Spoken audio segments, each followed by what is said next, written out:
Tony Stark, जिसने पूरी दुनिया को सुपर हीरो का असली मतलब समझाया, वो अब हम सबको अलविदा कह चुका है। लेकिन क्या आयरन मैन सच में मर गया है? अगर हाँ, तो क्यों आयरन मैन को ही अपनी जान गंवानी पड़ी?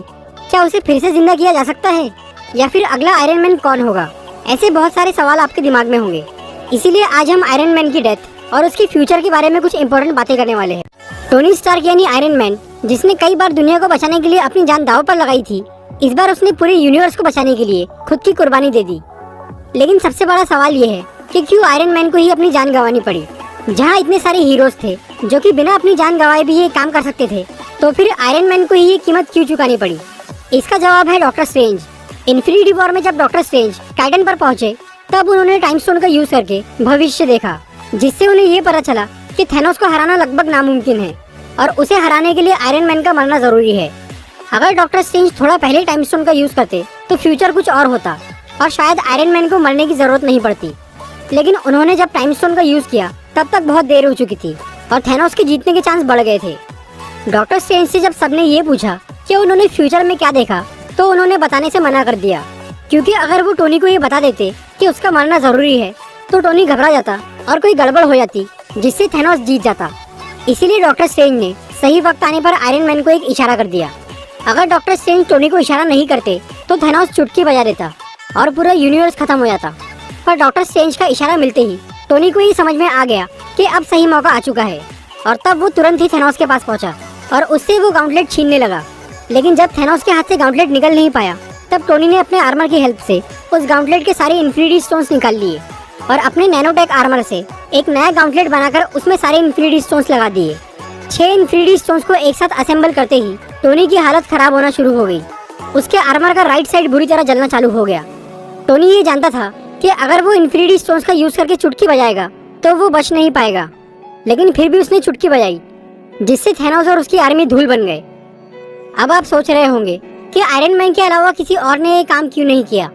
इसका रीजन ये है कि हल्क उस वक्त पहले से ही बहुत घायल था। अगर वो दूसरी बार गाउंटलेट का यूज करता, तो थैनोस को मारने से पहले शायद वो खुद ही मर जाता। थॉर की हालत भी तब बहुत खराब थी, और सबसे खास बात ये कि उस वक्त टोनी ही थैनोस के सबसे पास खड़ा था और आयरन मैन के पास ही ऐसा आर्मर था जो कि उस गाउंटलेट से इन्फिनिटी स्टोन्स निकालकर एक नया गाउंटलेट बना सकता था। इसीलिए ये काम तो आयरन मैन को ही करना था। चुटकी बजाने के बाद टोनी बिल्कुल अधमरा हो गया। वो सिर्फ अपने आर्मर की वजह से ही उन स्टोन्स की पावर को बर्दाश्त कर पा रहा था, लेकिन चुटकी बजाने के बाद उसकी बॉडी और उसका आर्मर बुरी तरह डैमेज हो गए। जब तक उसका आर्क रिएक्टर चालू था, तब तक उसका आर्मर थोड़ा बहुत काम कर रहा था और वो जिंदा था। लेकिन जैसे ही वो आर्क रिएक्टर बंद हुआ, वैसे ही टोनी की जान निकल गई। अब सवाल आता है कि आयरन मैन को इन्फिनिटी स्टोन से जिंदा क्यों नहीं किया गया, जैसे सभी धूल बने हुए लोगों को जिंदा किया गया था?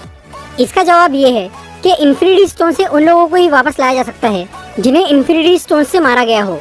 इसीलिए जब हल्क ने चुटकी बजाई थी, तब ब्लैक विडो, गमोरा और विजन जैसे लोग वापस नहीं आ पाए, क्योंकि उनकी डेथ अलग तरीके से हुई थी।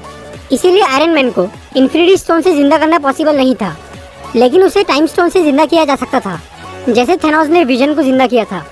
पर डॉक्टर स्ट्रेंज ने ऐसा नहीं किया, क्योंकि वो जानते थे कि अगर टोनी को टाइम स्टोन से जिंदा किया गया, तो उसके साथ साथ थैनोस और उसकी आर्मी भी वापस जिंदा हो जाएंगी, क्योंकि आयरन मैन और थैनोस की डेथ आपस में जुड़ी हुई है।